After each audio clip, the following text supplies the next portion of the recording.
Assalamualaikum warahmatullahi wabarakatuh. Saya Mita Viani Vita Yulia, NIM P200190032, kelas B Ekonometrika Pengantar. Di sini saya akan menjelaskan mengenai cara membuat output regresi linear.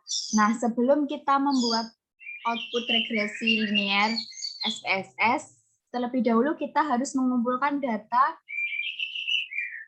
data-datanya. Nah, saya telah mengumpulkan data dari mengenai meliputi tinggi badan, berat badan, umur, ukuran celana, dan ukuran sepatu sebanyak 30 responden. Nah, untuk nama sendiri saya beri inisial. Nah, selanjutnya kita masuk ke aplikasi SPSS.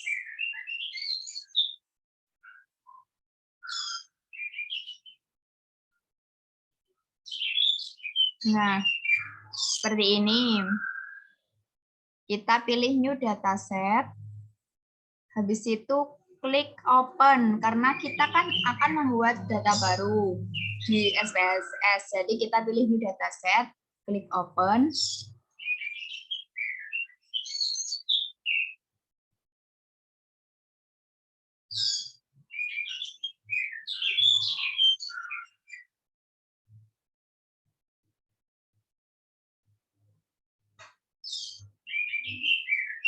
Nah, akan muncul seperti ini. Jika sudah, kita akan membuat analisis statistik terlebih dahulu. Pilih file, import data, kita pilih Excel karena kan datanya di Excel. Nah, kita pilih data yang akan diolah menjadi output SPSS. Kita tunggu.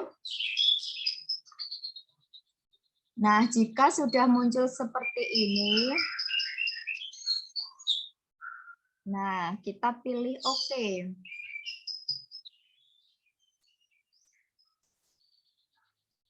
Nah, sudah seperti ini.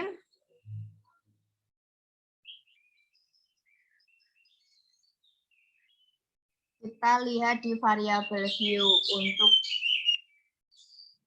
formatnya, nama itu kita pilih tipe strength, terus tinggi badan, berat badan, umur, ukuran celana, ukuran sepatu, kita pilih format numerik. Nah, lainnya itu seperti ini. Untuk measure, untuk nama kita pilih nominal. Untuk tinggi badan, berat badan, umur, ukuran sepatu, ukuran celana, kita pilih yang scale atau skala. Jika sudah, kita kembali ke data view. Terus kita pilih analyze, habis itu deskriptif, statistik. Karena kita akan membuat statistik, kita pilih frekuensi. Habis itu untuk tinggi badan, berat badan, umur, ukuran celana, ukuran sepatu, kita pindahkan ke kotak yang lainnya untuk variabel. Nah, kalau sudah dipindahkan, kita pilih statistik. Nah, untuk statistik sendiri, untuk kolom central tendency, kita pilih mean, median, dispersion, pilih standar deviasi, variansi, dan standar error mean. Ini untuk menampilkan hasil output SPSS. Kita pilih continue. Jika sudah, pilih OK. Nah, untuk hasilnya itu seperti ini.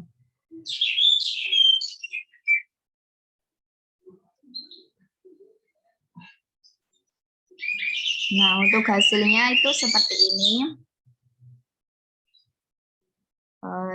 Sudah terlihat. Nah, untuk statistiknya kita memperoleh missingnya 0.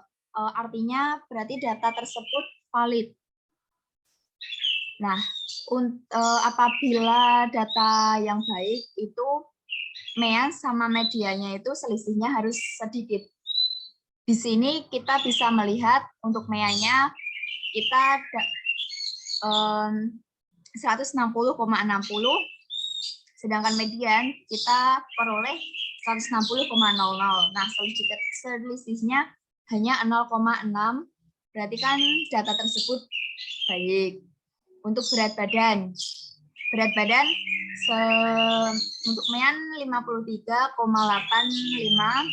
Nah, untuk median kita peroleh 53,500. Selisihnya hanya 0,35. Habis itu untuk umur meannya 20,03, sedangkan untuk mediannya 20,00. Artinya selisihnya 0,03. Artinya data tersebut baik. Nah, untuk ukuran celana sendiri juga sama. Kita peroleh data mean 30,47, untuk median 29,00. Untuk ukuran sepatu sendiri juga sama, kita peroleh data mean 39,23. Nah, untuk mediannya 39,00, selisihnya hanya 0,23. Nah, habis itu kita peroleh frekuensi tabelnya.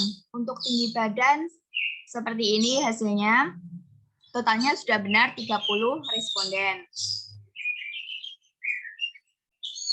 Nah, untuk berat badan itu sendiri seperti ini. Bervariasi dari 38, berat badan 38 sampai 75. Nah, untuk umurnya itu dari umur 19, 20, 21, 22, 23. Total respondennya 30. Selanjutnya untuk ukuran celana itu juga sama, dari ukuran 27 sampai 40, bervariasi. Untuk total respondennya 30. Datanya sudah benar. Nah, untuk ukuran sepatu itu ini. Dari ukuran 36 sampai ukuran 45.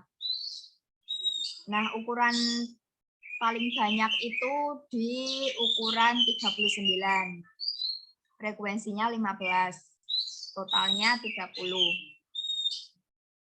Selanjutnya kita beralih ke korelasi.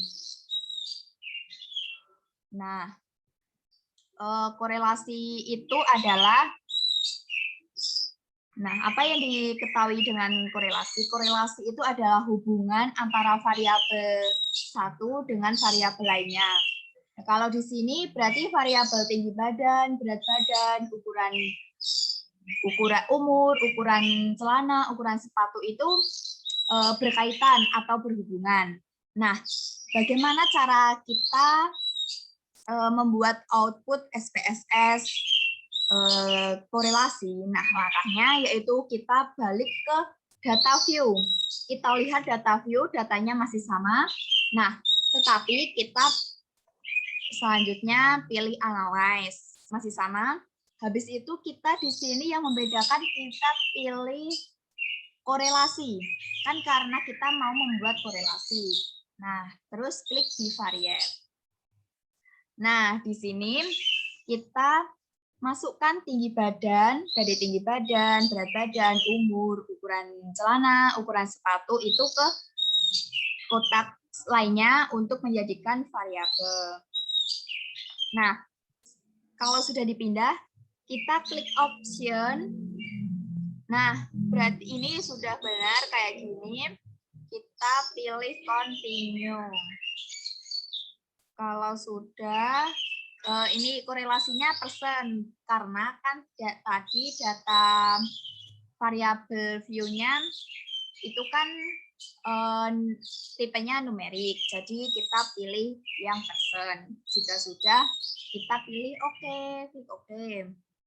Nah, muncul seperti ini.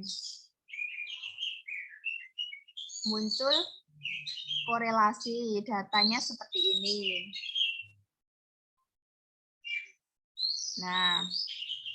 Nah, korelasi ini artinya kan saling berhubungan. Korelasi kan artinya saling berhubungan. Nah, untuk di sini dijelaskan bahwa bintang satunya itu kan korelasi signifikan itu di level 0,05. Berarti jika yang contohnya berat badan, kan ini persen korelasinya kan 0,447. Nah, berarti kan lebih besar dari 0,05. Berarti signifikannya di 0,05. Terus yang korelasi, yang bintang 2 itu korelasi yang signifikannya itu 0,01, level 0,01. Nah, bintang 2 itu ini. Nah, bintang 2 itu berarti kan variabel antara variabel satu dengan variabel lainnya kan berhubungan. Nah, di sini data yang saya gunakan kan variabel tinggi badan, berat badan, umur, ukuran celana, ukuran sepatu itu berarti saling berhubungan. Selanjutnya kita masuk ke regresi linier. Nah, cara membuat regresi linier itu sama. Kita kembali lagi ke ke data view, data awal sebelum kita mengolah data menjadi output SPSS. Nah, import datanya tadi kan seperti ini. Nah, ya tetap sama, kita pilih analyze. Tetapi kita yang membedakan berarti kita memilih regresi. Tadi kan korelasi, sekarang regresi. Nah, kita akan membuat regresi linier. Nah, regresi linier itu di sini ada dependent sama independent. Nah, dependent itu kita variabelnya itu pilih tinggi badan. Kita pindahkan ke dependent. Habis itu untuk independennya berat badan, umur, ukuran celana, ukuran sepatu kita pindahkan ke variabel independen. Nah, sudah dipindahkan, kita pilih statistik.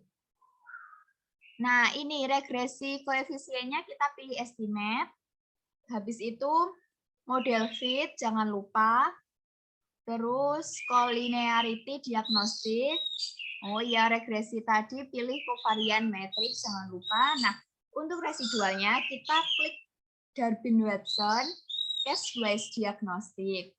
Nah, kalau sudah seperti ini, kita klik continue. Habis itu kita pilih plot. Nah, untuk variabel Y kita pilih as resize. Kita pindahkan ke variabel Y. Nah, untuk X-nya kita pilih Z spread. Kita pindah ke X. Kalau sudah seperti ini, kita klik, oh ya, standar reset residual plots-nya jangan lupa kita pilih histogram, normal probability plot. Habis itu kita continue. Nah, untuk mengeceknya kita pilih yang self, terus residual, yang pilih unstandarized, kita pilih continue. Habis itu oke.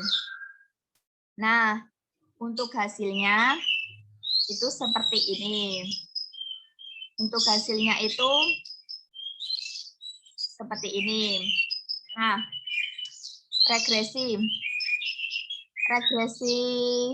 itu kan meliputi ini variabel entered atau remove. Nah, apakah arti tabel ini? Berarti kan tabel di atas tabel ini tuh menjelaskan bahwa variabel yang dimasukkan serta metode yang digunakan itu menunjukkan mengenai variabel apa saja yang diproses. Nah, terus yang mana menjadi variabel bebasnya itu yang mana dan variabel terikatnya itu yang mana. Nah, untuk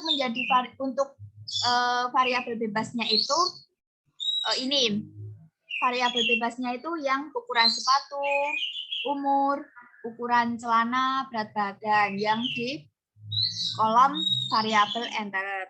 Nah, untuk variabel terikatnya itu yang dependent variabel ini tinggi badan. Selanjutnya kita akan menjelaskan, saya akan menjelaskan tentang model summary. Nah, untuk model summary ini kita memperoleh R-nya 0,738, R-square-nya 0,545, adjusted R-square 0,472, dan standard error of the estimate-nya 5,092, jar Binwegson-nya 1,250. Nah, tabel ini tuh menjelaskan besarnya nilai korelasi atau hubungan R, yaitu sebesar, nah R-nya itu ini ya, sebesar 0,738, dan dijelaskan bahwa presentasi pengaruh variabel bebas terhadap variabel terikat itu disebut koefisien determinasi yang merupakan hasil dari penguadratan R. Jadi penguadratan R ini diperoleh ini R square atau R kuadrat sebesar 0,545.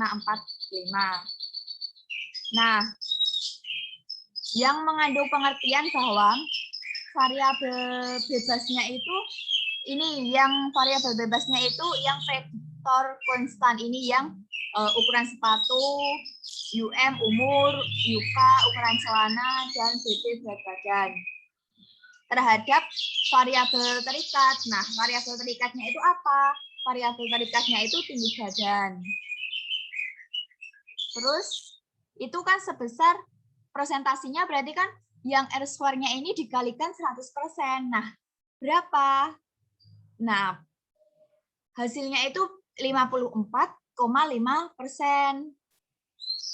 Sedangkan sisanya, sisa dari 100% dikurangi 54,5% itu berapa? Nah, sisanya itu 45,5%. Nah, berarti sisanya ini dipengaruhi faktor lain di luar variabel X.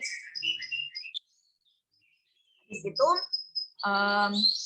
kita berpindah ke ANOVA. Saya akan menjelaskan tentang ANOVA. Nah, ANOVA.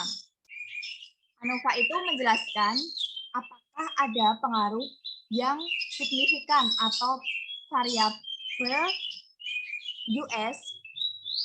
Nah, signifikan itu apa tahu? Signifikan itu nyata.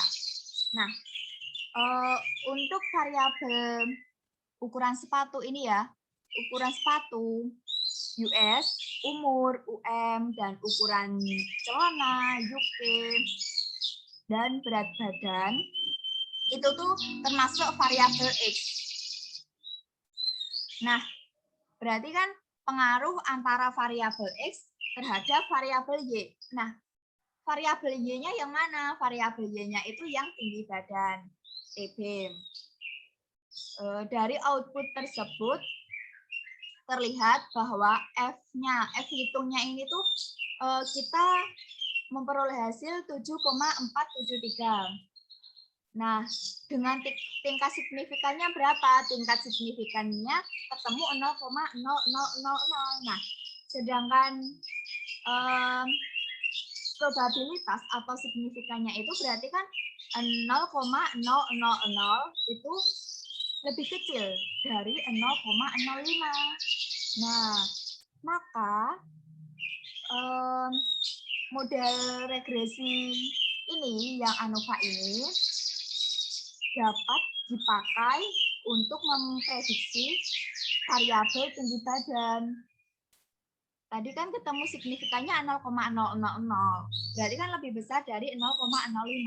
Nah, berarti dapat digunakan untuk memprediksi tinggi badan model ANOVA, regresi ANOVA. Nah, selanjutnya untuk koefisien. Nah, untuk koefisiennya ini kan seperti ini. Untuk variabel dependennya itu tinggi badan. Variabel terikatnya tinggi badan.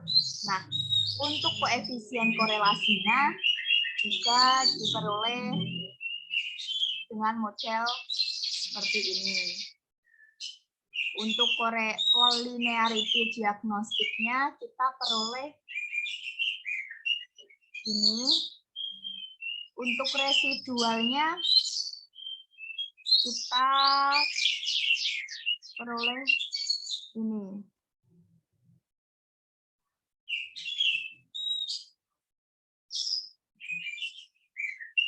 Nah, untuk histogram atau dependent variable-nya itu TB. Untuk ini tabelnya ini, diagram batangnya ini berarti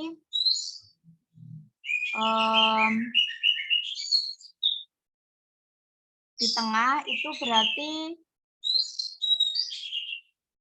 apa? Normal. Jika tingginya di kiri atau di kanan, berarti itu datanya itu bersifat ekstrim.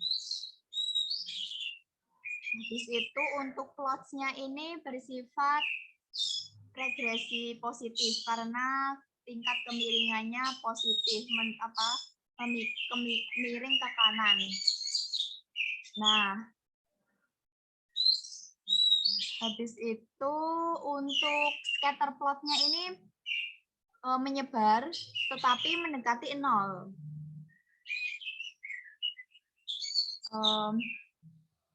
Sekian, udah ini penjelasan dari saya tentang analisis regresi. Nah, sebelum tadi menjelaskan tentang analisis regresi, sudah saya jelaskan tentang statistika sama korelasi.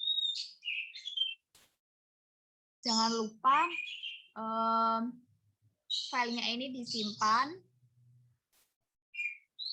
Sekian penjelasan dari saya. Wassalamualaikum warahmatullahi wabarakatuh.